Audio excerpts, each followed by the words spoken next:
नाज़रीन, मैं आपको अपनी टीम, अपने स्टाफ और अपने अदारे के बिहाफ़ पे अपने प्लेटफ़ॉर्म पे खुशामदीद कहता हूँ।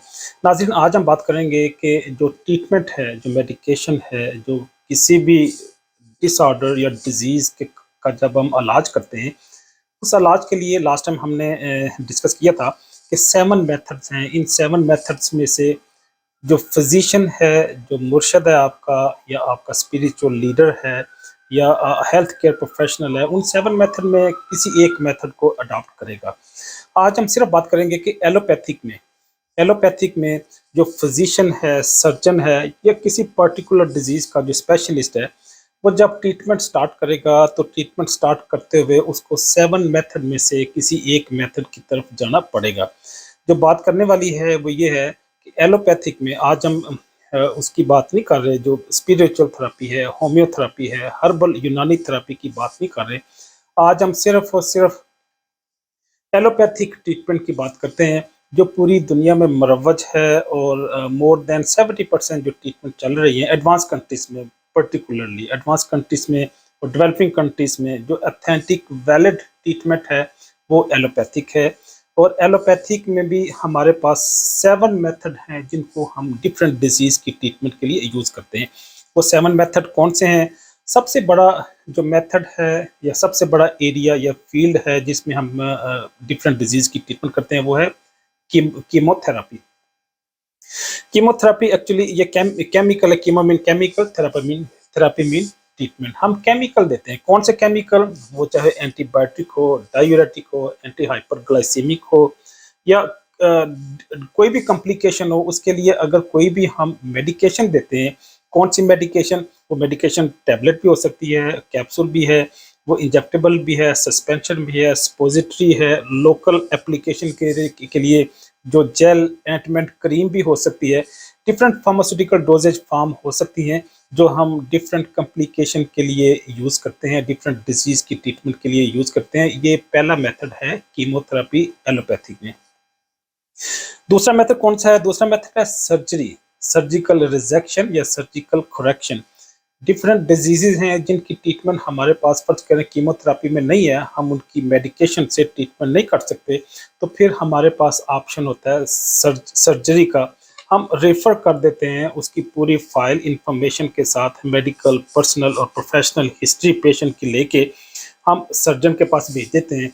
सर्जन ने फिर सर्जरी करनी होती है, वो फिर मेथड डिसाइड करता है किस मेथड से उसने सर्जरी को स्टार्ट करना है, किस आर्गन को कहाँ से एक्सेस या अप्रोच करना है, उसके बाद उसने अपना प्रोसीजर परफॉर्म करना है। ये दूसरा मेथड है एलोपैथिक में कि हम सर्जिकल ऑपरेशन करते हैं, चाहे माइनर है, मेजर है, हम सर्जरी करते हैं।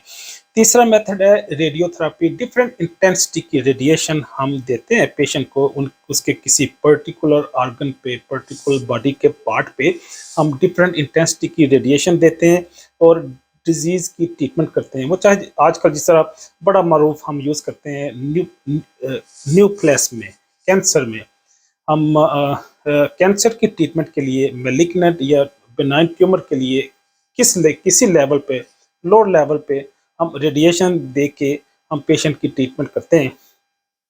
समटाइम ऐसा भी होता है कि हम रेडियोथेरेपी के साथ कीमोथेरेपी देते हैं, दोनों कॉम्बिनेशन हम करते हैं। हम उसको रेडिएशन थेरेपी भी करते हैं, उसकी साथ उसकी कीमोथेरेपी भी करते हैं ताकि हम उसकी ट्रीटमेंट को अश्योर कर सकें। तीसरा जो मेथड है जो हम यूज़ करते हैं, सॉरी, चौथा चौथा मेथड है वो इम्यूनोथेरेपी है। Immuno mean antibody, antibody mean हम किसी भी सोर्स से, चाहे आजकल बायोटेक्नोलॉजी से हम एंटीबॉडी प्रोड्यूस करा लेते हैं, सेल एक्सप्रेशन करते हैं। सेल एक्सप्रेशन से मैसेंजर आरएनए की ट्रांसप्लांटेशन होती है, ट्रांसक्रिप्शन डीएनए की हुई, हमारे पास मैसेंजर आरएनए हो गया, मैसेंजर आरएनए की राइबोसोम एक्सप्रेशन हुई, तो वहाँ पे प्रोटीन की सिंथेसिस होगी। वो प्रोटीन चाहे कंस्ट्रक्टिव हो, चाहे प्रोडक्टिव हो, चाहे कैटालिटिक हो, वो प्रोटीन हमारी बॉडी में डिफरेंट फंक्शन परफॉर्म करते हैं। मैं इस बात को क्योंकि अधूरा नहीं छोड़ना चाह रहा, क्योंकि हमारी हमारी सेल की एक्सप्रेशन होती है, डीएनए की एक्सप्रेशन होती है, प्रोटीन की सिंथेसिस होती है। प्रोटीन एक्चुअली एंजाइम भी हो सकता है, हार्मोन भी हो सकता है, मीडिएटर भी हो सकता है, मॉड्यूलेटर भी हो सकता है, न्यूरोट्रांसमीटर भी हो सकता है। ये डिफरेंट केमिकल्स हमारी बॉडी में प्रोड्यूस होते हैं, और ये इनको ओवरऑल हम प्रोटीन्स कहते हैं। हाँ, तो जब हम बात कर रहे थे इम्यूनोथेरेपी, इम्यूनोथेरेपी हम एंटीबॉडी देते हैं जब हमारे पास कोई ऑप्शन नहीं होती। फर्ज करें रेबीज़ है, रेबीज़ की ट्रीटमेंट के लिए हम तो सिम्प्टोमेटिक थेरेपी तो दे सकते हैं, अगर फीवर है एंटीपायरेटिक दे दी, पेन है बॉडी की हमने एनाल्जेसिक दे दी। लेकिन एक्चुअल रैशनल थेरेपी जब हम उसकी करते हैं, रैशनल थेरेपी में हमें एग्जैक्ट मेडिकेशन देनी होती है। तो जब हम हमारे पास एग्जैक्शन जो एम्पिरिकल थेरेपी के साथ जो रैशनल थेरेपी नहीं है, तो फिर हम उसकी सपोर्टिव थेरेपी कर देते हैं। हम जो उसके बॉडी के अंदर एंटीजन है, बॉडी के अंदर जो वायरस है या कोई भी एंटीबॉडी है, उसको स्पॉइल करने के लिए हम पेशेंट की बॉडी में एंटीबॉडी इंजेक्ट करते हैं। अमूमन ये हमारे पास इंजेक्टेबल फॉर्म में अवेलेबल होते हैं।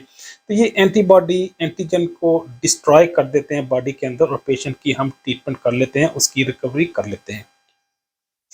जो पांचवा मेथड है वो हार्मोनल थेरेपी है। हम हार्मोन भी देते हैं पेशेंट को, हम एंटी हार्मोन भी दे सकते हैं। हार्मोन कौन से? वो ईस्ट्रोजन है, प्रोगेस्टेरॉन है, इसी तरह ग्रोथ हार्मोन है, थायराइड हार्मोन है। हम पेशेंट को हार्मोन देते हैं, चाहे ओरल दें चाहे इंजेक्टेबल दें। हम अगर किसी पेशेंट में हार्मोन की कंस्ट्रक्शन या उसकी सिंथेसिस ज़्यादा हो रही है, तो हम उसको एंटी हार्मोन दे के उस हार्मोन की कंसंट्रेशन को बॉडी में, उसके केमिकल लेवल को हम रिड्यूस भी करते हैं। छठा मेथड है साइकोथेरेपी। जिस तरह मैंने बताया, कई सारी ऐसी डिजीजेज हैं जिनकी हम मेडिसिन से, रेडियोथेरेपी से, सर्जरी से ट्रीटमेंट नहीं कर सकते, क्योंकि वो इंसान के माइंड से रिलेट करती हैं, उसकी सोच से, उसकी फिक्र से रिलेट करती हैं। तो जब ऐसी थिंकिंग और अंडरस्टैंडिंग से रिलेट करती हुई डिजीज़ हों, वो कौन सी डिजीज़ हैं, वो चाहे डिप्रेशन हो, चाहे स्किज़ोफ्रेनिया हो, चाहे ये हिस्टीरिया हो, इस तरह की और कई सारी जो न्यूरल डिसऑर्डर हो, साइकोलॉजिकल प्रॉब्लम्स हों, उनकी ट्रीटमेंट हमारे पास एलोपैथिक में अमूमन नहीं होती। एलोपैथिक में मीन कीमोथेरेपी और रेडिएशन में नहीं होती। फिर हम उसको साइकोलॉजिस्ट के पास भेजते हैं, और साइकोलॉजिस्ट फिर उनका ट्रीटमेंट प्रोटोकॉल डिज़ाइन करते हैं।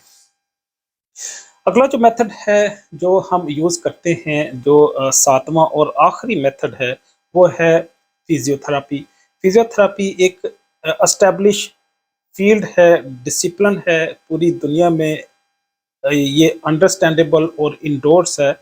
दुनिया की सारी स्टेट्स और हेल्थ डिपार्टमेंट या हेल्थ एक्सपर्ट इसको एक्सेप्ट करते हैं, और ये एक एस्टैब्लिश इंस्टीट्यूशन या एस्टैब्लिश फील्ड है। इस डिसिप्लिन में अमूमन अगरचे हम मेडिसिन भी यूज़ करते हैं और ये पूरी डिटेल पढ़ते हैं बॉडी की, चाहे अनाटमी, पैथोलॉजी, फिजियोलॉजी, ये सारे डिसिप्लिन में एक्सपर्ट होते हैं। ये मेडिकेशन और प्रेस्क्रिप्शन भी देते हैं, और लेकिन उसके साथ साथ ये पेशेंट को जो डिफरेंट वोल्टेज की इलेक्ट्रिक इम्पल्सिस भी दे सकते हैं, इलेक्ट्रिक शॉक भी देते हैं, और ये इलेक्ट्रोमैग्नेटिक फोर्स भी यूज़ करते हैं। एक्चुअली ये बॉडी की मूवमेंट से, एक्सरसाइज से और कीमोथेरेपी में ये ड्रग्स दे के पेशेंट को रिकवर करने की कोशिश करते हैं, डिजीज़ की ट्रीटमेंट अश्योर करते हैं, या डिजीज़ को एड्रेस और कंट्रोल करते हैं, उसको रिड्यूस करते हैं। तो आज हमने बात की कि एलोपैथिक में हमारे पास साइंटिफिकली 7 मेथड हैं। अल्लाह ना करे आपको कोई भी चैलेंज हो मेडिकल का, किसी डिजीज़ का, तो जब आप उसकी ट्रीटमेंट की तरफ जाएं, तो ट्रीटमेंट की तरफ जाएंगे तो इन 7 मेथड में से ही कोई एक मेथड आपको अडॉप्ट करना होगा, वो किसी क्वालिफाइड फिजिशियन की सुपरविजन में। तो 7 मेथड को एक दफ़ा मैं फिर रिपीट करके इजाज़त चाहूँगा। कीमोथेरेपी है, सर्जरी है, रेडियोथेरेपी है, इम्यूनोथेरेपी है, हार्मोनल थेरेपी और साइकोथेरेपी और फिजियोथेरेपी। इन 7 मेथड को अडॉप्ट करते हुए क्लिनिकल सेटिंग में जो हेल्थ केयर प्रोफेशनल है ट्रीटमेंट करेगा। इसी के साथ इजाज़त चाहूँगा। अल्लाह हाफिज़।